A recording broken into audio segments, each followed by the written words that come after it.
Millennials. In Singapore, we are a generation born into a fully urbanized, highly industrialized economy. We were the first generation to be told that we must all go to uni. Our parents, having witnessed the transformation of Singapore from a less to more developed country, believed that this was the best way for their children to succeed in life.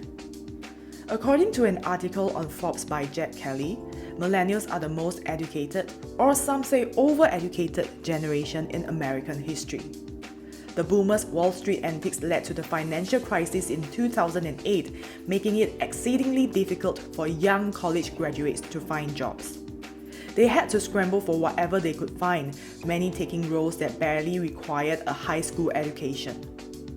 According to the article, Millennials hold less wealth than previous generations did at their age. When boomers were about the same age as millennials now, they own about 21% of Americans' wealth, compared to millennials' 5% share today. The situation is not dissimilar in Singapore. With inflation, everything is expensive. It is increasingly difficult to purchase a home and start a family, and have money left over to buy avocados on toast, apparently a millennial's staple food. And then there is social media.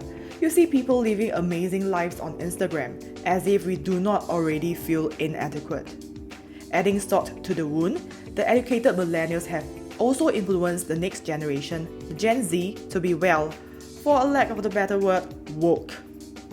The Forbes article claims that by 2025, members of Generation Z, those born between 1997 and 2021, will comprise nearly 30% of the global workforce. And so, the millennials who are lucky enough to be bosses have to now cope with the so-called series of woke and sometimes entitled demands by the Gen Zs. Not that it is a bad thing, but millennials are now a sandwich generation who have to reckon with the hustling work ethics that their predecessors passed down, but at the same time also pay attention to a slew of social justice issues and self-care rhetorics that the Gen Zs are demanding. With all this, it is hardly surprising that many millennials are having some sort of identity crisis.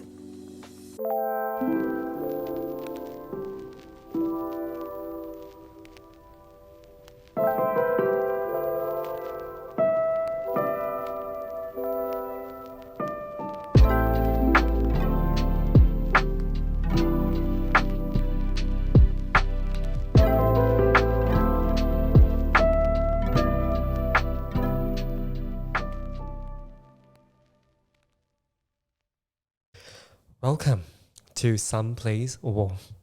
Today we talk about the identity crisis of the millennials and the selling of marketing of one's identity, especially on social media, and what is the myth of a self-made person. Oh, so we are about the topic of self-identity today, and I guess the whole notion of what makes people successful. And the various labels that are placed upon millennials and shapes millennials. Yes. And millennials are also complicit in building this type of narratives regarding the self. Complicit. Sounds like a bad thing. Is it a bad thing to have a sense of self? It's the sense of self. Sense of self is like such a big thing. There can be positive aspects, right, or toxic aspects, or negative aspects. And I'm glad that you brought out social media, because I feel like social media, as much as it's still a very new thing, I think it is already an extension of our self, our physical self. Yeah, for millennials our age, actually, because you might think that it's a new thing, but if you think about it, halfway through our adolescent life in secondary school, we are already on Friendster. We are like the first wave of people on Friendster, like, you can write me a testy. Like, so dumb. And it is already why do you need a testimonial on social media? On a testimonial is a testimonial. Okay? It's a testimonial of me as a friend, as a person. Yes. Can I give you 1 star? Got star, man, last time. Because testimonial. Testy lah, yeah. So and then after that, of course, we are the first batch of people on Facebook. And Poke you, poke me. Yes, and I feel like this has contributed to this inflated sense of self, for something that's so digital, intangible, it becomes such a central part of our identity, and I am very excited to talk about that. Okay, so but before all that, let's lay the ground first. Okay. What is the identity of a typical millennial? I guess different people have different experiences lah. So, when I But talk about the millennial, but the then, common, yeah, but the common, I guess description is 我们是草莓族 lor, like we're the strawberry generation. yeah, the boomers will say the strawberry is so weak, snowflake, melt Snowflake. easily, offended by everything. Bruise easily, 碰一下就倒了. Yes. Right. So I don't know why we give people the impression that we cannot withstand hardship. Yeah. We are very Fragile. maybe fickle-minded, can't make up our mind. But I guess that comes with the fact that growing up we're very privileged, right? We have resources at our beck and call. So having a multitude of resources maybe gives us this illusion, right, that we don't have to settle for anything. We have this unending choice that we can continue going on making decisions, right? That has no limit to the resources that we have. So with the notion that we were born into a society where it's not war torn for most of us in the developed world, like strawberries, right? We are given the shelter, the care, and the tender care, the necessary nutrients to grow into a fruit. But then we were very soft inside. It is this perception of like you are given a lot of resources and everything, but then you are unable to fend for yourself. But strawberries are nice. Okay, I also like lah. Okay, so with this kind of resources that are given to us, there is also this expectation of success of what and who millennials are supposed to be. And so what is this expectation? What is this notion of success that a millennial should embody? I think this is intrinsically is tied with our Singaporean dream. I feel right? The whole idea that certain age you need to have certain amount of money in your bank, and when you need to get married, when you need to have kids, when do you need to upgrade from your HDB to a condo, etc. Right? There's always this set timeline for our parents' generation to adhere to, and for them to have certain kind of goalposts to reach, so that they can maybe signal certain form of success. But does it still ring true for our generation? And if it not, then why? And if not, then is there an alternative way of thinking about success and our identity as a group of millennials? I think that's something that I'm very excited to unpack today. Do you feel that you have a certain notion of success that's imposed upon you? Very gladly not by my parents. Very luckily not by my parents. They are always on this idea that you can do whatever you want. Just don't do illegal things. Yeah. Just be a decent human being. But whatever you want to explore or pursue is really up to you. There's no, you need to be a banker or you need to be an engineer, doctor, this kind. I'm thankful, but I believe some friends might have that kind of pressure or expectations. So for me, although there's no expectations from my elders or my folks, I have that kind of expectation for myself, because I think we grow up in this culture where precisely we're given so much resource. You are expected to do well, and also because it's competitive growing up in the education system, I feel that there's a need to also prove myself. If not, then I'll be left behind. There is a fear attached to why I think success is very important. Okay, so what are the markers of success? So we're going to talk about, they expect us to be successful because of the resources given to us. But what are the markers of success? Well, it changes over time. And I want to talk about the markers of success because the traditional markers of success is how much money you have in your bank. what kind of house you live, how many cars you have, Right. what kind of prestigious school you attended, or you are going to give your child, what kind of opportunities you have given your child, for example. So these are, I guess, traditional markers, but I have a feeling that the notion of success has also tremendously shifted over the couple of years, especially with the collective awakening. I think that people started to feel like, whatever that we're pursuing, is it worth it? That's why we have this phenomenon in China where everybody wants to tang ping, right? You know Yeah, about the lying tang ping? flat. So lying it is flat the anti-work culture. culture or sentiment. So in other words, there is a tension, right, between the notion of success that is inherited, and I think it's to a large extent still very prevalent in the society. Meaning that you need to the outcome of success is a certain income level of and signified by your lifestyle, your house, certain things, life milestones such as getting married, having children, Yes. and things like that. On the other hand, there are millennials who are starting to realize that success do not need to be defined in this material manner. Well, it is important for some of us to think that success, we don't have to define it in material manner. But how then, why do you think that people will want to flaunt a certain aspect of their life on social media, for example? Why is there a need to flex?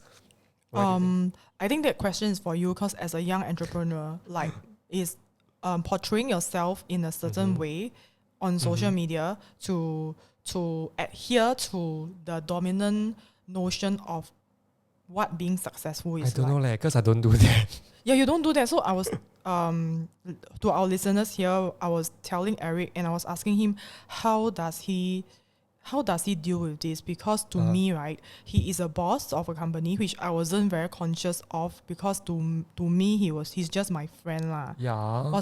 And it was when I saw him working live in his office that, oh my god, my friend is a boss. But through social media, I think he's come across as a genuine and down to earth person, even though of course on LinkedIn you have to post certain you need to show and get your work out there for people to know. How do you strike a balance?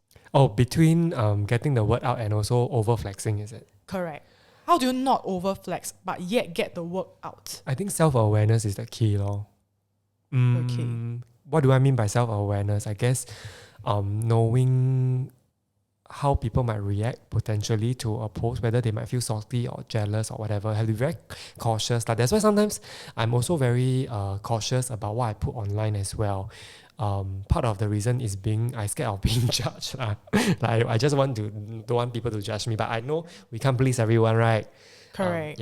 But at the most that I can do is to maybe censor certain things that I post online so that it's not exaggerating, so it doesn't reflect a different reality. Thank you for saying that I'm down to earth lah.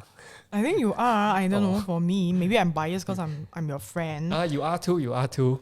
I have nothing to be boastful about in my life. Okay. So why do you say that?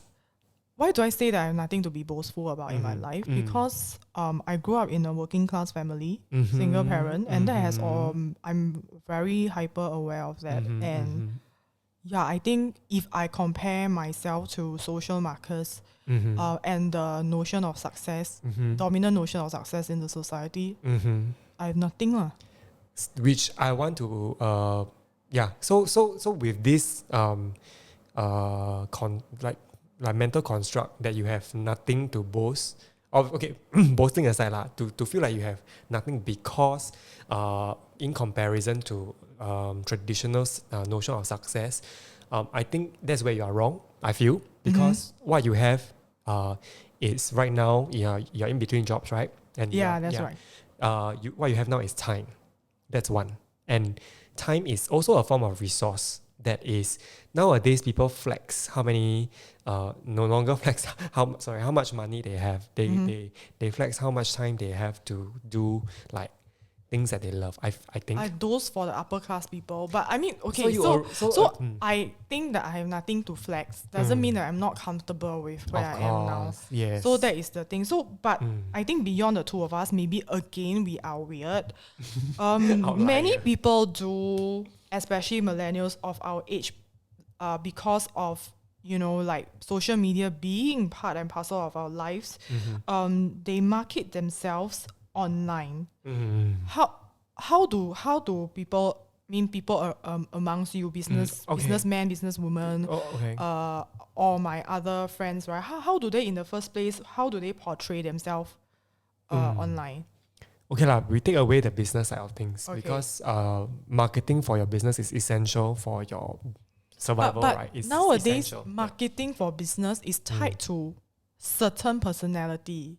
It's a branding. The self has become a brand. Correct. Like Yeah. when you think of Virgin, you think of Richard Branson. Correct. When you think of Asia, Elon Musk, it's Tesla, right? correct. Or even in our very local scenes, if we think about certain even small company, Love Bonito, a certain person comes To to mind, mind, right? right. So it's the marketing of the self as well, and it happens not only on the larger scale, but in our everyday lives, even amongst colleagues or business partners or whatever.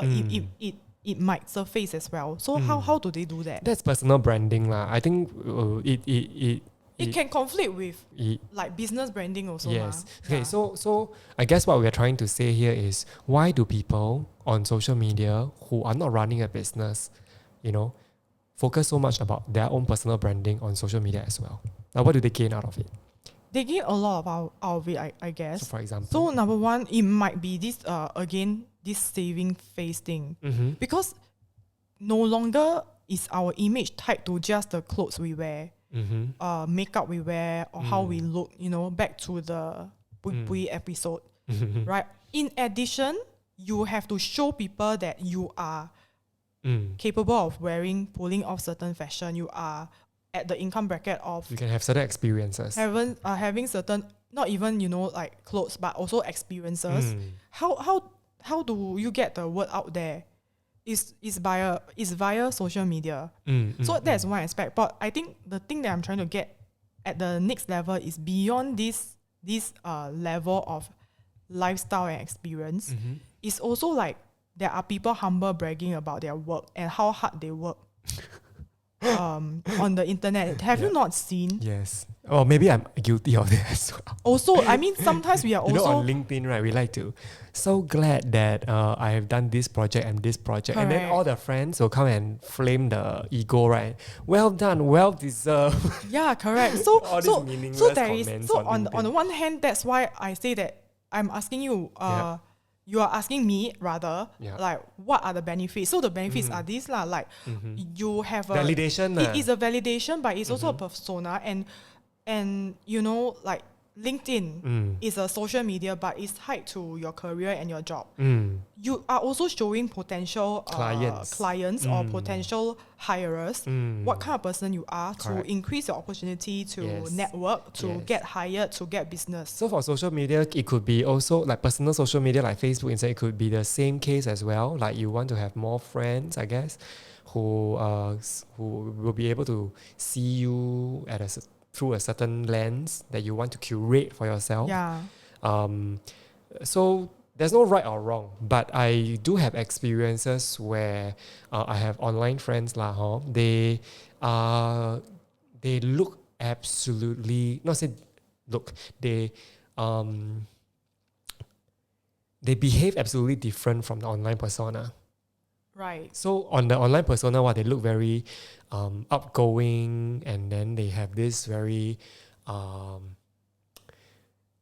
they look good lah, basically online, right? And very confident, and potentially they can be very extroverted. But then when in real life, right, we know that okay, this friend of mine is actually very introverted and very homey, don't really like to go out, and then also not as confident as it appears to be online.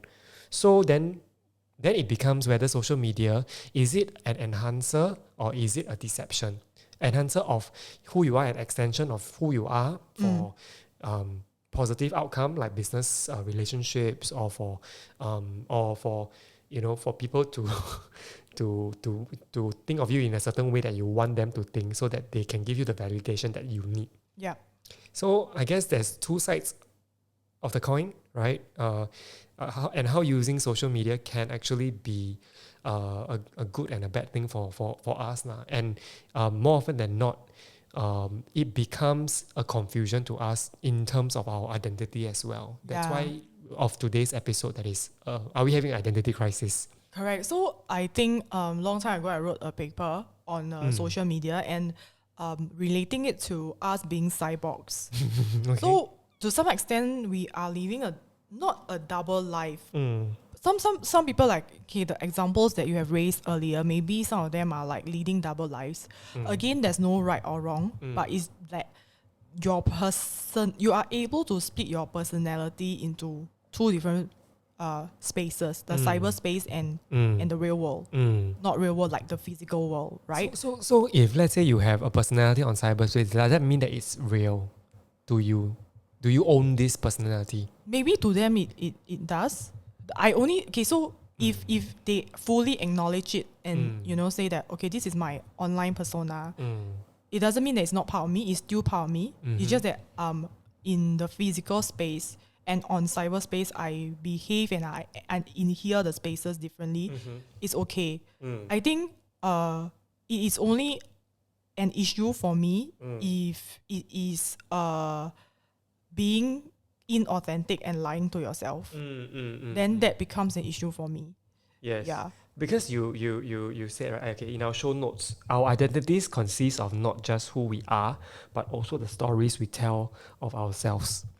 What do you mean by that when you put that in the show notes? I think I'm just trying to question. So I put like, do you agree or not lah?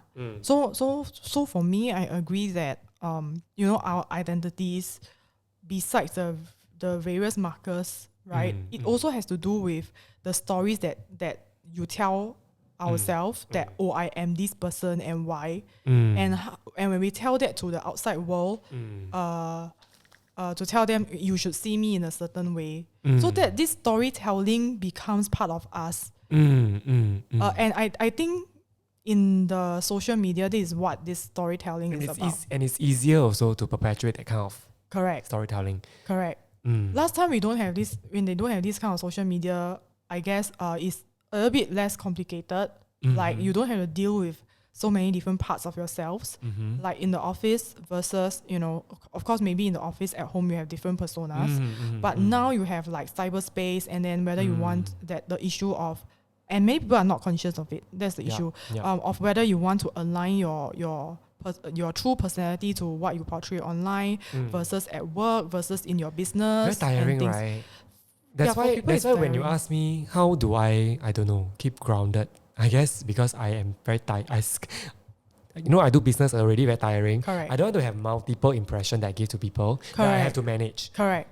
Right? So to me, it's tiring also. So I don't know, on like, then again, because we're so similar people, right? Yes. We don't... I'm interested to find out also from other people who have very extensive curation of their social media on how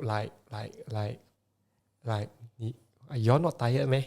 I think they see, maybe for some of them, they see it as part of their work. Okay. I mean, it's part of their whole, to bring bread to the table, they have to do this. So for them, it's a necessary evil. Maybe some of them don't even see it as an evil. It's just it's just part of them, self-expression. and part of self-expression and what they must do to reach an end, right? So what's the end? To have people think of you in the way that you want them to think of you, to have people see what are the work that you have done, to make it very, very visible, because some of the work that maybe civil servants or even office people are doing, they might not be visible unless you humble bracket or unless you flex it online lah. Then it becomes more real ma. It becomes like different people will know, and then maybe with this, then there's an acknowledgement, and then you get certain things back in the workplace, you get certain things done even better lah. Well, that's for work, right? But for personal life, again, I cannot answer a question, because then it's also again the maybe people, it just maybe feels good for people to see you lead life that they are not living. Oh. The ideal life, maybe. Yeah, or like it's also a social marker, right? I am Right. able to do this because again feeding back to the model of success. Right. Because right. I am able to do this, it means that I'm successful in a certain way. I think pop culture has also perpetuated this as well, because you know how we have this notion of 15 minutes of fame. Like, because of social media, everybody can be famous overnight, On Yeah. TikTok, which we don't have. Don't review my age. Okay, but and also pop culture gives this whole sense of anybody can be whoever the F they want, right? And they can achieve certain notions of success easily, and they can easily portray themselves a certain way on the cyberspace with no ramification. So I guess that gives people this, it's a low barrier to entry, if let's say they want to enhance their, self-esteem, perhaps. So people who like us have very strong self-esteem and no need this kind of thing to to flex lah. Probably why I don't know lah. But sometimes I flex unknowingly also. I don't know. To me, What it's do not you mean? flexing. If I put a nice meal, is it flexing? No, If I put myself cooking, is it flexing? no. Oh, okay. I don't know lah. If some people think that it's flexing. So okay. That being said, what are there any dangers of this kind of hyper marketing of the self? I feel like the more you do it, the more, if it's not authentic, the more you feel so far away from yourself. But what if they don't know? They don't even... It will come one. Really? I think it How? will come one. It will manifest in things, lor. So there are... The misalignment of different aspects of your yeah. life. So for example, I'll give you a personal anecdote. Okay. So growing up, I always have this notion that I need to succeed in life. That's why I'm on this entrepreneurial path, quite different, that I know for a fact that I'll never get rich if I work for somebody else. Okay. That is my version of a fact of life, right? And then hence I try very hard to do whatever I can to start all sorts of nonsense. For a booth, marketing company. Yeah. So then I thought I had all of this, and then I thought that I'm on the path to being this successful boss, right? Forbes Then 30 under 30. 30 under 30, Yeah. 40 under 40. I'll make it to all Yeah, of it. 30 already eh. And I haven't made I'm it. sorry. According to society, you didn't make the I list. didn't. Yeah. Very sad. Okay, I don't even have a house. Crying. Okay, so what I'm trying to say is that I have this preconceived notion of success, and I thought that I was like going through the whole motion of it, and then there is this whole hustle culture from the States where there's this whole self-made millionaire. Yeah. Not from the States, but from Singapore also have one. Correct. Yeah. But I think it's imported also lah. Like Some extent. Some extent lah. Like Steve Jobs start Apple and the garage. This kind of stories. But it's also our parents' stories, don't you think? Like my uncles, they just start business, and then they are living in fine landed. Yeah. So that generation, I think, is easier to earn money because objectively there were more opportunities back then. I think lah. Yeah. I don't know whether it's true, but that's my perception, right? So I was leading this whole very in my own bubble kind of situation, and then I was unaware. I just went with it. I just hustle, work, pull 12 hours work day, and then work literally 7 days a week. Like the longest I've gone without a break is 1 month. I was really just 1 month, no weekend. I just burn. Then I think that contributed to my depression also. And also how I was not capable of dealing with my own thoughts. This is where the time where you're so tired, your demons start to come out lah. And that's where I start to feel like I'm a failure because I have not reached the social markers of a successful person despite of all of this. So then, back to the question of even if people are not aware, then does it matter? My answer is yes, because it will catch up to you. I see. It will hit you suddenly, and then you realize that FML, man, like what am I doing? Yeah, even though it's not a very obvious, or it won't give you that kind of immediate ramification, right? But over time, you will suddenly feel like there's a misalignment. Right. Like how you are also, you are so hardworking in your own job, and you feel like there's a certain mission or duty that you need to fulfill as a teacher, right? Yeah. And you really just chiong and pia and like give so much, and then you don't realize that you're burnt out until you actually throw in the towel. Yeah. So I think like alongside with this is what we are taught when we were young. Like if you work hard, I mean, then you will succeed. It's the meritocracy narrative. No matter where you are in your life, you work hard, you will succeed. Whatever success mean lah, right? According to the society. Yeah. But I would also just like to bring in, that this notion of a myth of a self-made person. If you attend like, I don't know, the motivational workshop last time, it was like, yeah, I'm a self-made millionaire. I work hard and it's all my effort. I succeed. Yeah, and if I can do it, so can you. Yeah, so I Oh think my god, this is a tagline for some company, right? It's a motivational company. you don't make me cut stuff again. You're like, Oh my god, Clara, can you that. don't? You see, I have to cut this entire page. Where was I? You were at people think that the road to success is very straight. As long as you work hard, you will get it. Yeah, okay. So the reason why millennials feel so tired and there is a tension is because that what we were taught when we were young is that there is a formula to success, that we work hard, we hustle and hustle and hustle, you will succeed one day. No matter what, I mean, it depends on what the definition of success But mostly is, quite toxic one. It is, and then so millennials like us, we work hard now. We really work hard. So it is this whole. It has to do with this entire notion of meritocracy as well, whereby in Singapore it says that no matter if you are poor, if you are rich, then you work hard, right? You will do well in life. I think a lot of us, we are starting to realize that this is not completely true. That your success, you, as much as you would like to think that you are contributing to your success, you yourself, you are contributing success and you're autonomous in controlling the narratives in your life, that might not be exactly true. So Tell me more. Why is it not true? As a social scientist, right? I really think that as much as we would like to think that we are fully autonomous to craft who we are as a person, one, social circumstances and environment plays very important roles in shaping our identities. So and I think because millennials like us, we are more educated in the liberal arts, and we also have social media to allow us to read more, right?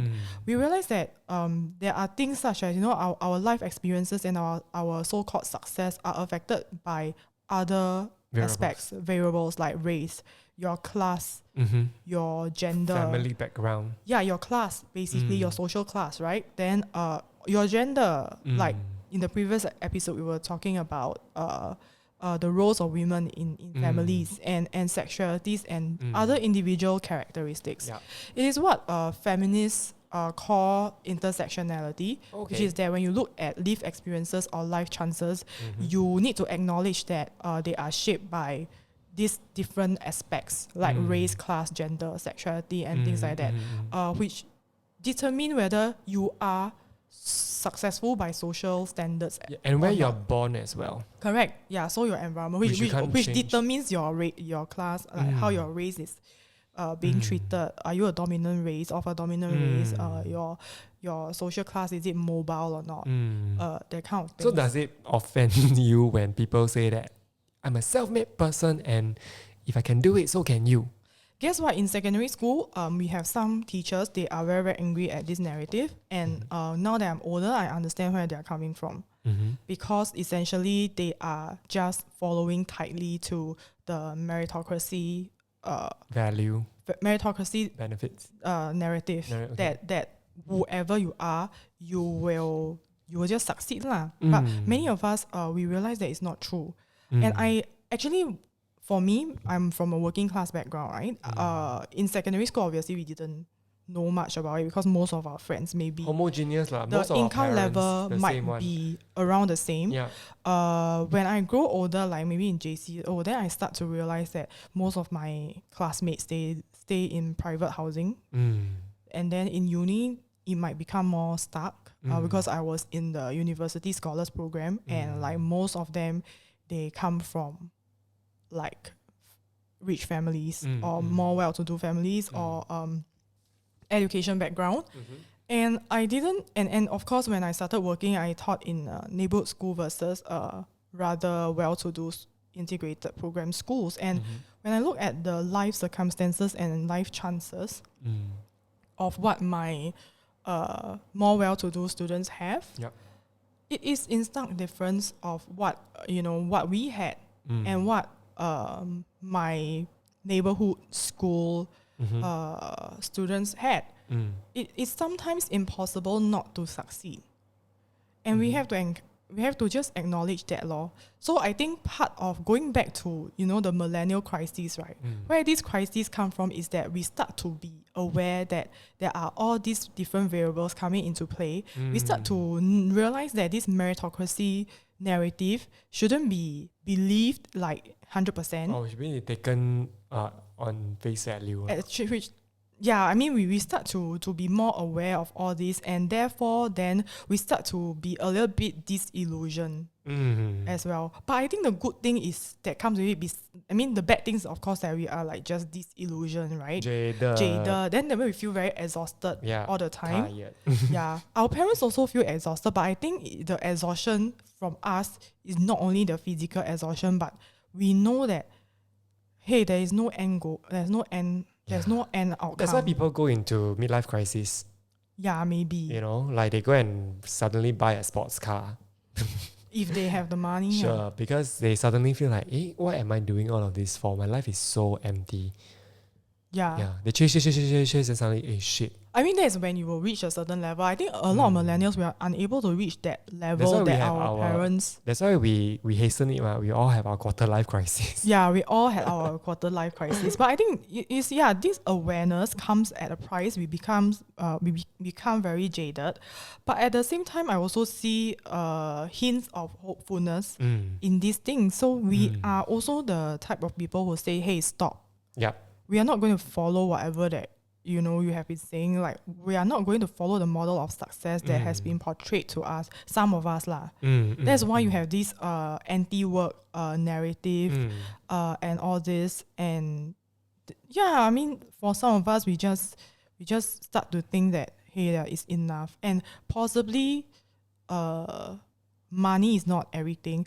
I say it from a privilege. With the awareness that I say it with a privileged perspective. I know that some of us are able to not work because we have earned certain, we have certain savings in order to not work. Yeah. And don't have any emergency life circumstance that we need to pay for things. Yeah. For some people. But I mean, of course, if we look at people who are 15, 20 years older than us, they also have this privilege, some of them, but they will still be hustling. So I think this is where the crisis come from. But also I think there are some millennials, maybe not in Singapore, like, in the States, for example, not trying to romanticize or glorify it, that they just live check to check law. With it. Coming back to the millennial identity, is there a solution to whatever that we are feeling, whatever this illusionment that we are feeling? Well, I don't think there's a solution. I think the solution is... Where you are now that you took a break from your work, is it helping? It helped me. And I've been sharing this with people who were having conversations with me as well, that when I was taking a break, right, I feel a lot of fear around me. People will say, are you sure you want to take a break? What happened to you? Is there some dramatic thing that happened? Like, and then like when I left my job, why are you quitting, is it something happen like you quit, you cannot come back anymore to A lot of teaching. fear. And I realized that as much as I, of course I have done my thinking and my thought process and my financial planning before I make any decision, and I am very calm with it. But sometimes I just felt jolted by these comments, Right. that this fear. I'm like, is it I'm doing the wrong thing? Right. Yeah, but I think many people are also projecting Their that fear fear on you. on me, and it's quite interesting. It's one of my learning point of getting a break from work. I can share about my experience as well when I started to redefine my own notion of success, that I truly liberated from my own imprisonment. And very ironically, is the moment that I decided to let go that my business became better. I also don't know why. I think it was it like last year when we were talking. Around last year. So it was during the COVID period where I had a lot of refunds on my business opportunities, right? And there were basically a collapse of a lot of things in on the business front. And it just got me wondering, what am I doing all of this for? And if this is the road that I have to travel on to be successful, will I be even happy if I get to where I think I want to be? Right? So I really gave myself a time out like you and really think like, what am I not happy about in my life now that I want to change, or I'm so unhappy about that I have to put myself through another misery, right? So I came to the conclusion that I have the autonomy as a self-employed person to do whatever I want with my life, with my time, and it itself is already very positive. What more can I ask for? Because I have the time, I go and spend time with my mom or with my family, do whatever. I have savings, I have enough reserves to do whatever I want at this point in time. What is there to be afraid of? What am I struggling so hard to prove? I got nothing to prove to people anyway, right?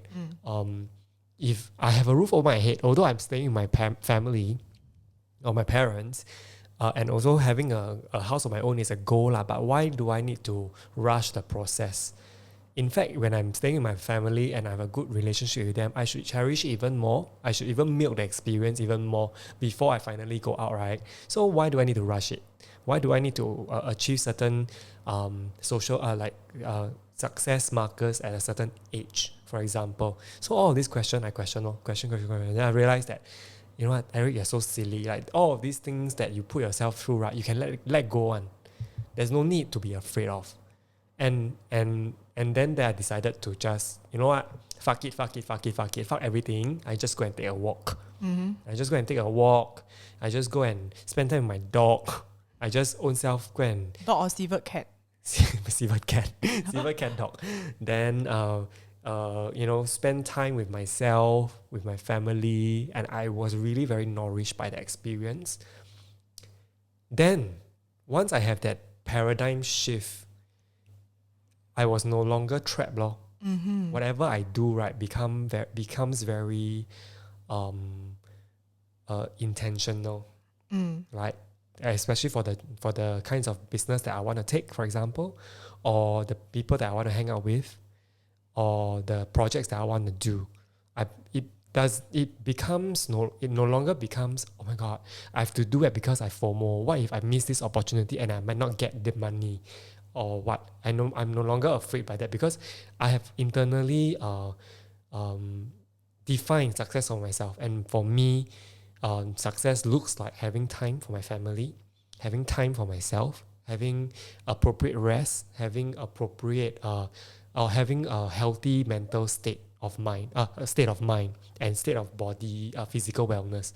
That is my notion of success. And after I define that, right, anything else that doesn't contribute to that, I'm okay not having. Then it becomes very liberating for me. That's very interesting. I see my sort of, because we were talking about crises, right? Like the millennial whatever identity crisis. My crisis came in that there was this narrative that your passion should align with your work. That I've told you before. Okay. The passion should align with they are saying that if you do what you like, then You won't be working. then you won't be working for the rest of your life. And so I think in school also that they want you to find your passion. Wow. I think also in one of my workplaces, they tell students that there's this sweet spot that you can land between passion, interest, and skills. Then got Ikigai, Venn diagram. Then the ikigai, then the center is the sweet spot okay, one. so speaking of, you go ahead. So I told my student based on my own experience that the sweet spot might be there, but there might be trade-off also. The sweet spot can change. Any aspect of that category, passion, skill, whatever, interest might shift. That's okay. But I didn't have this thinking 20 years ago, 10 years ago when during this identity shaping part of my teenage life where they say passion align with interest. And so what is my passion and what's my interest? I really align because, and I mean, I was lucky or I don't know, I choose to think that it's lucky and not unlucky, that teaching is my interest, geography is my skill, my interest and everything, humanities and passion. And you could earn a living from it. I could earn a living from it, and I planned it in such a way that I could earn a living from it, and my undergrad was funded by it. But and I still think these kind of things drives me, but it got to a stage whereby because I was from that unique non-traditional family background, I didn't define success as purely money. I defined success as me then being able to impart various things in students and for me to have certain ethical outcomes at the end of my students' lives or in education. But it became so all-consuming and it became so hard because those values and those ethical outcomes, sometimes you have to really go against the system. It might not help you to attain success in terms of monetary success or promotion and things like that. It becomes very, very trying and conflating also. But I think then it is also a part of like letting go and saying that this is an ideal and acknowledging that this is an ideal in order to move on. So I think, yes, the good thing about Millennial is that, like we say just now, we want to move away from the traditional monetary material aspects of success, but we also yearn for something more meaningful but however, in the midst of finding meaning in our, for example, work, it might become very consuming, it might become very taxing, and it might become taxing economically as well. So why are we brought up in with the mentality that work defines us? Why? Yeah, I think we can talk about that in our subsequent episode. We'll have one episode on work. Work. Yeah. So that is what I was trying to say. This one cut. What I was trying to say is that my experience it diverges from you in the sense that you were seeking success, right? Like the societal model of success. I wasn't. But what the common point was, we were all driven by a sense of crisis. Okay. We were all like, you realize that crisis underpin both our narrative. Yes. But if you think about it in terms of how we were brought up and the bigger structural system in Singapore, right, is governed by crisis. Yes, we blossom. Perpetually, our national identity is crisis. Crisis meaning that there is a crisis of our national identity diluting because of globalization.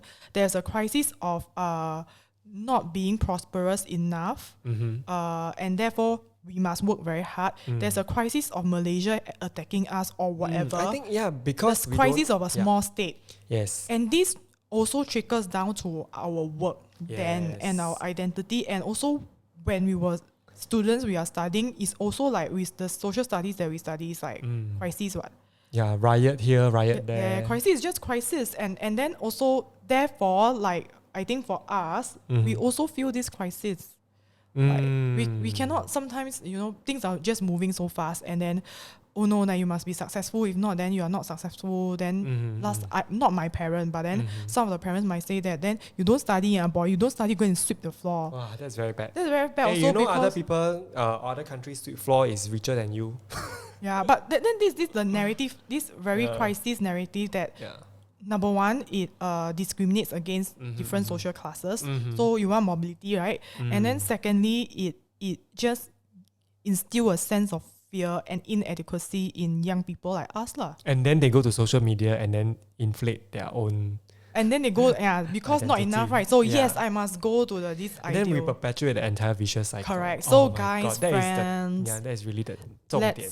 let's all lie on the ground and Lie on the ground and 躺平. yeah. So I think at the end of the day, what we are trying to say, my learning point is that number one, let us be very aware of this. How does this success come about? Let us problematize this whole societal notion of success. If you are successful and you are happy with it, good, but please be always aware that our life experiences are affected by so many other factors. Don't look down on other people and don't judge other people that don't fit into your notion of success. Yeah. And if you are like us, you were having like quarter life crisis, midlife crisis, don't be so hard on yourself. This is a journey. Ultimately, struggle is good because it means that you are thinking and you are trying to calibrate the best of what you want and your interests are and etc. So don't be so hard on yourself as well. Yes. Yeah. Yes. Well, I think for me, it is my message to the listeners would also be that there is no particular place we need to go, or there's a particular person that we need to be, that I need to be a certain way. We are free, we are human beings, we have the free will autonomy to really choose what we want for ourselves and don't be pressurized by what other people tell you to do or not to do, because you know yourself the best. And if now at your best you can earn $1 million, go fucking earn it, right? But if let's say at your best now you can just climb up of your bed and that is the best you can do, give yourself credit for it. Yes. Yeah, and be affirm yourself that this is the best that I can do, and I don't need to feel bad if I can't do more. I think that is something that we need to be aware of. Yeah. It is an internal resourcing kind of situation where you can harness awareness to tell yourself what is enough, right? Yes. And then from there, figure out the next best step. Yeah. Sometimes you have no capacity to think about the next best step, but being alive is good enough, and we shouldn't put ourselves down for it when we are in those kind of situations as well.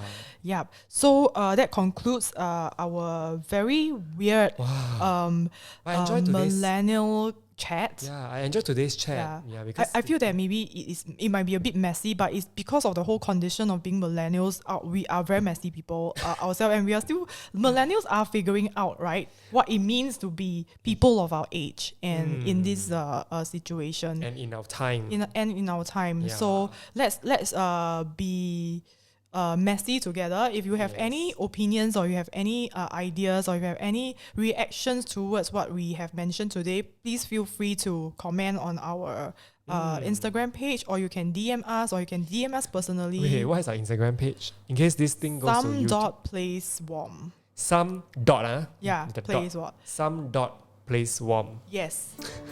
Anyway, I will just link everything below. In our YouTube page also, it's already linked already. Okay. On the stuff. See, Eric, I was doing work. Yes. I must thank Clara because she's doing all the groundwork of editing, uploading. I just come here talk cock, then I pai go to already. Because the society values paid work more, so I must value Eric's paid work more than my own. Anyway, yes. At the end of every podcast, we would like to recommend you some things or reading materials. So my recommendation today is a Vox article on intersectionality, which I will link it somewhere on our social Do you media have a page. summary of the article? They were just explaining to you what is intersectionality, why is it important, and why is it that some people are very angry at this term. Like the people on the political right tend to be very angry at this. But it's an interesting read for those of you who are not well informed about things like this. Right. Okay, for my recommendation, well, today's topic is about the sense of self, right? The self-identity and the extension of it from offline to online, I guess, and then our experience of having a crisis and then finding out, actually, is the traditional notion of success applicable to us as millennials, right? And to answer all of these very challenging issues, sometimes it's good to just take a break, and I do so by meditating. So I would like to recommend meditation, the act of meditation, to the listeners. You don't have to be good at it to do it. You can simply just be very aware of your present. Sometimes when you are eating consciously, tasting the food and being very present with, it's also a form of meditation. Yeah, it's a mindfulness. It's the whole idea of mindfulness. So what mindfulness does is that it gives you this short window of escape, I would say, for you to not think of what is going to give you anxiety or give you sadness, right? So this, once you are mindful in the present, you can kind of escape from these two very destructive, I guess, emotions lah. And that also helps you remove like ego, right? And that is actually the contributing, I guess, factor of how come we want to feeding the ego or like establishing certain identity, right? So meditation allows you to be aware of it. When the ego comes, it lets you know that what your ego thinks is actually not true. I'm sure there are various steps to reach that reckoning of like the ego and things like that. But I think if you are feeling anxious, because we're talking about millennial crisis, right? Is I think the very first step. I don't meditate often, but I do mindfulness activities with my classes. Some of them are crying or whatever, and they will think, "Mom, why is Miss Ang making me do things like this?" I will close I will switch off the lights and I will go through with them very simple breathing exercise just by taking note of their breath or making them tense out their body first and then slowly relax. So that was why in our previous one of our previous episodes we talk about the body, because being aware of your body, I think, is the first step to self-awareness and talking about. So I think that's what Eric is getting at.